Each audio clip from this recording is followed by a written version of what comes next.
Club ফুটবলের সবচেয়ে বড় মহারণ উয়েফা চ্যাম্পিয়ন্স লিগের এই মৌসুমের ফাইনালে অ্যালিয়াঞ্জ এরিনাতে ফ্রেঞ্চ চ্যাম্পিয়ন পিএসজির মুখোমুখি হবে Italian giant inter Milan. Bangladesh সময় ১ জুন রাত ১টায় ম্যাচটি অনুষ্ঠিত হবে। ম্যাচটি লাইভ স্ট্রিম করা হবে গোল্ডেন গোলের ডিসকর্ড সার্ভার থেকে।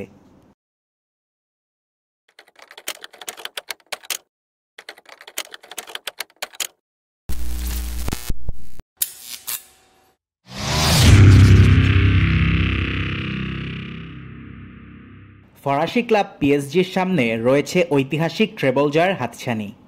এবারের চ্যাম্পিয়ন্স লিগ জিতলে নিজেদের প্রথম শিরোপা ঘরে তোলার পাশাপাশি প্রথম ফ্রেঞ্চ ক্লাব হিসেবে ট্রেবল জয়ের রেকর্ড করবে তারা। অ্যালিয়াঞ্জ এরিনাতে এখন পর্যন্ত যতবার ফাইনাল হয়েছে প্রতিবারই নতুন কোনো দল শিরোপা জিতেছে। পিএসজি এবারের ফাইনাল জিতে নিলে সেই ধারাই বজায় থাকবে। ওইদিকে ইন্টার মিলান ফাইনাল হেরে গেলে এই সিজন শেষ করতে হবে শূন্য হাতে, কারণ সিরিয়াতে শেষ ম্যাচ ডেতে ন্যাপোলি তাদেরকে শিরোপা বঞ্চিত করেছে। কোপা ইতালিয়ার সেমিফাইনাল আর সুপার কাপের ফাইনালে চিরপ্রতিদ্বন্দ্বী এসি মিলানের কাছে তারা পরাস্ত হয়েছে। গুঞ্জন শোনা যাচ্ছে যে এই ম্যাচে হেরে গেলে নাকি ক্লাব ছেড়েই দিতে পারেন ম্যানেজার সিমিওন ইনজাগি। গ্রুপ স্টেজে ইন্টার মিলানের অবস্থান ছিল 4-এ। তারা ম্যানচেস্টার সিটির বিপক্ষে গোলশূন্য ড্র করে এবং আর্সেনালের বিপক্ষে 1-0 গোলের জয় পায়। 8 ম্যাচে তারা মাত্র 1টি গোল হজম করেছিল। আরেকদিকে পিএসজি গ্রুপ স্টেজ শেষ করে 15তম অবস্থানে থেকে। আর্সেনাল, অ্যাটলেটিকো মাদ্রিদ এবং বায়ার্নের বিপক্ষে টানা হারে তাদের নকআউট স্টেজে খেলার সম্ভাবনা বেশ আশঙ্কার মুখে পড়ে যায়। গ্রুপ স্টেজের শেষ ম্যাচে বাঁচা মরার লড়াইয়ে ম্যানচেস্টার সিটির বিপক্ষে তারা 4-2 গোলে জয় পায় এবং পরের রাউন্ড নিশ্চিত করে। নকআউট স্টেজে দুই দলকেই অনেক কঠিন পরীক্ষার মুখোমুখি হতে হয়।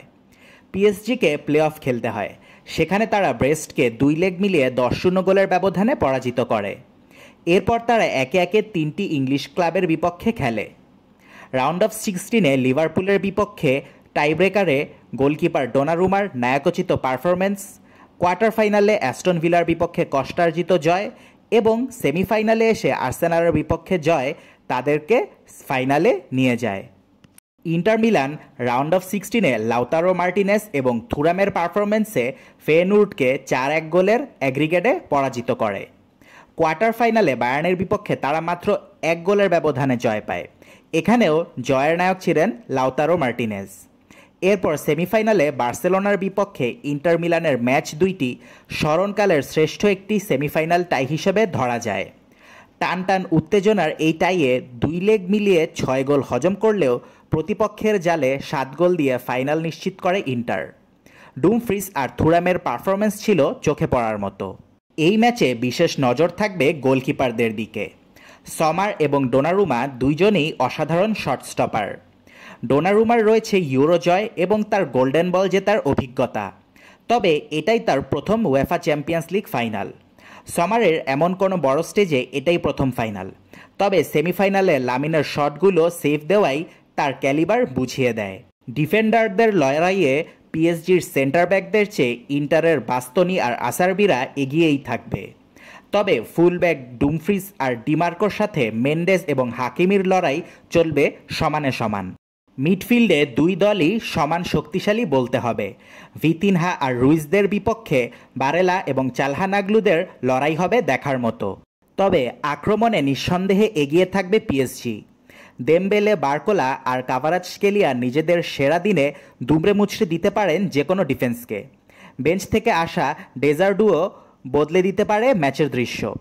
ইন্টারের ডিফেন্স বনাম পিএসজির অ্যাটাক হবে দেখার মতো, তবে ইন্টারের লাউতারো আর থুরাম যে কোনো সুযোগ লুফে নিতে সদা প্রস্তুত থাকেন, তাই তাদেরকেও ছোট করে দেখার কোনো অবকাশ নেই।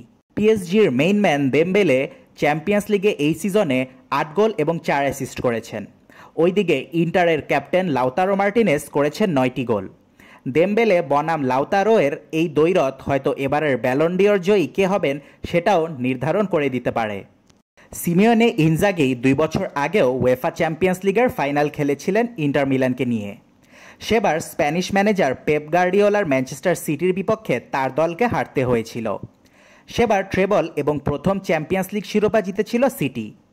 আর পেপ গার্ডিওলা এর আগে শুধুই বার্সেলোনার ম্যানেজার হিসেবে চ্যাম্পিয়ন্স লিগ জিতেছিলেন। সেই সিজনেও সিরিয়া জিতেছিল নেপোলি। এবারের পরিস্থিতিও হুবহু মিল। স্প্যানিশ কোচ লুইস এনরিকে এর আগে শুধুমাত্র বার্সেলোনার ম্যানেজার হিসেবেই চ্যাম্পিয়ন্স লিগ জিতেছেন। তার পিএসজির সামনেও প্রথম উয়েফা চ্যাম্পিয়ন্স লিগ এবং ট্রেবল জয়ের হাতছানি। সিরিয়াতে এবারও চ্যাম্পিয়ন নেপোলি। এখন দেখার পালা সিমেওনে ইনজাগির জন্য কি আবারও একই ফলাফল অপেক্ষা করছে, নাকি সবকিছু পাল্টে দিয়ে তিনি ইন্টারের ট্রফি ক্যাবিনেটে যোগ করবেন আরেকটি উয়েফা চ্যাম্পিয়ন্স লিগ ট্রফি। আপনাদের মতে কে হতে পারে এবারের উয়েফা চ্যাম্পিয়ন্স লিগ বিজয়ী তা অবশ্যই কমেন্টে জানাবেন। আর স্কোরলাইন প্রেডিক্ট করতে ভুলবেন না।